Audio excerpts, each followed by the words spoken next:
ගමත් එක්කම කියලා මේක පටන් ගන්න. ගම ගල්ගමේ ඉඳන් කිලෝමීටර් 30-40කට එහායින් තියෙනවා කත්නෝරුව කියලා. හරියට වල්ලලි හැම ඉන්න මේ පැත්තේ. කත්නෝරුවේ මම ඉපදුනේ 1998 ජනවාරි මාසේ 26 වෙනිදා. පැවිදි වුණේ 2007 මැයි 26 වෙනිදා. එහෙමයි.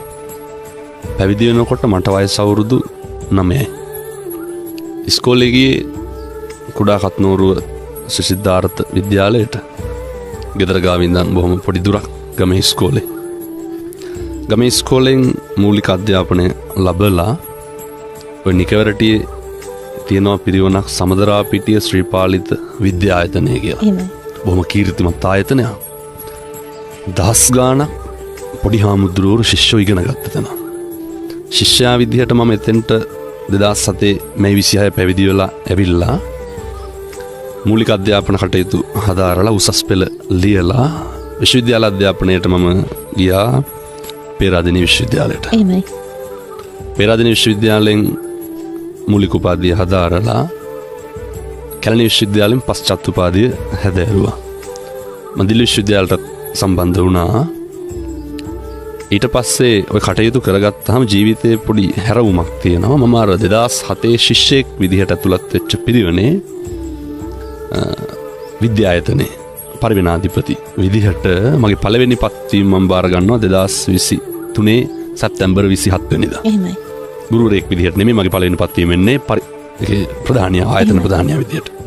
එතකොට ගණේවව පුරාණ රජමහා විහාරය කියලා නිකවරටිය නගරේ ඉඳන් කිලෝමීටර් 13ක් විතර ඇතුලෙන් ඔය දැදුරුවේ අයි නිරිදී බැඳියලා කියලා අහලත් ඇති. එහෙමයි. අයිනම තියෙනවා බොහොම රජ කාලේ ඉඳන් පැවතගෙන එන අවුරුදු 10 ගාණක් පැරණි ඓතිහාසික සිද්ධාස්ථානයක්. පිරිවෙනේ පැවිදි වෙලා එතෙන්ට තමයි ගියේ. එතකොට වත්මන් ශ්‍රී ලංකා රාමඤ්ඤ මහා නිකාය අනුනායක ගලපිටිය ආගම විමල ධම්ම මාහිම්පාණන් වහන්සේ පැවිදි කරා.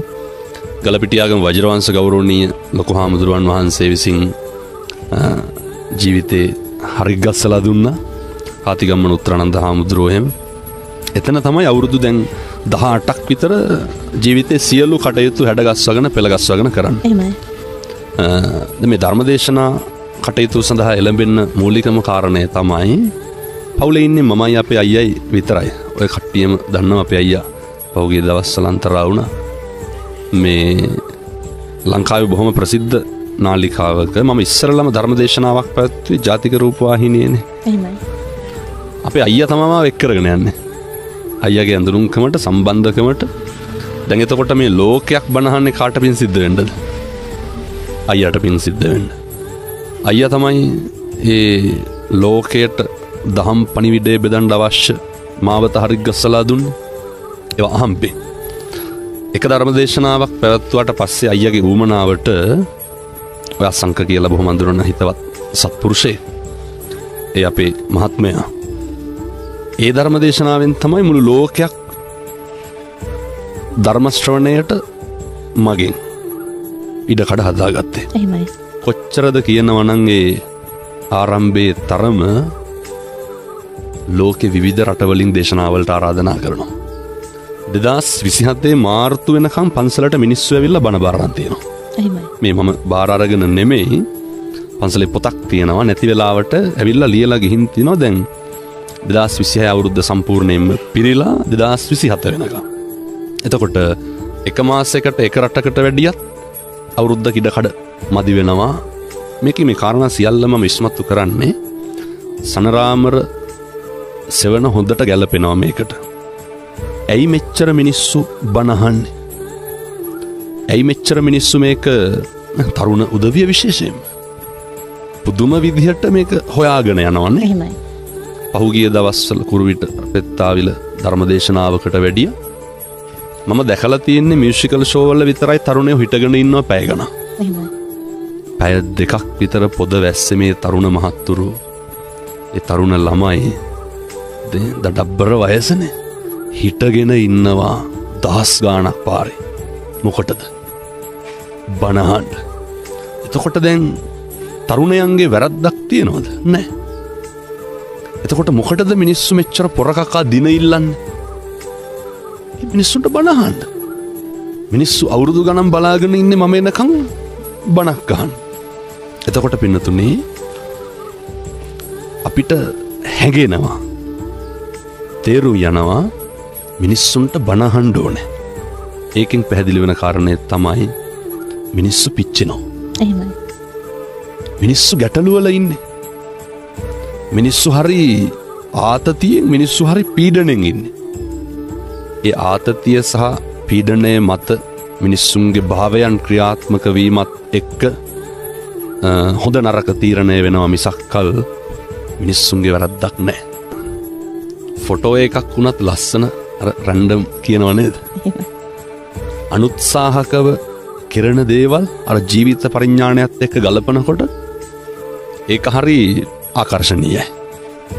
පොඩි කාරණයක් කියන්න බැරි වුණා. මේක අරුමයක් නෙමෙයි මගේ වාග් විලාසය. එකේ පන්තියේ ඉඳන් 13 පන්තියට යනකම් මම තමයි පිරිවෙන් කතික තරඟවල පළවෙනියා. එහෙමයි. එතකොට ඒ මුකරිකම සහ කතිකත්වය නිරන්තරයෙන්ම භික්ෂුන් වහන්සේ නමකට තියෙන්න ඕනේ. විශේෂයෙන්ම දේශකයාණන් වහන්සේ නමක් විදිහට මේක ප්‍රාතිහාර්යයක් නේ. දේශනා ප්‍රාතිහාර්ය. මිනිස්සුන්ගේ සිත් ඇද බැඳ ගන්න පුළුවන් ක්‍රම තියෙනවා. එකක් තමයි ඔය විඥාවක් පෙන්නලා. එහෙමයි. තව එකක් තමයි ඔය තමන්ගේ තියෙන බාහිර හැකියාවක් පෙන්නලා ඒ සේරම යට කරගෙන යනවා පින්නතුනි දේශනා ප්‍රාතිහාර්යයට. තථාගතයන් වහන්සේගේ දේශනා ප්‍රාතිහාර්ය නොතිබෙන්න 62ක් මිත්‍යා මතවලින් ගහන වෙච්ච ඒ ඉන්දියාව මුළු ලෝකෙම මේක වැළඳගත්තේ ඇයි?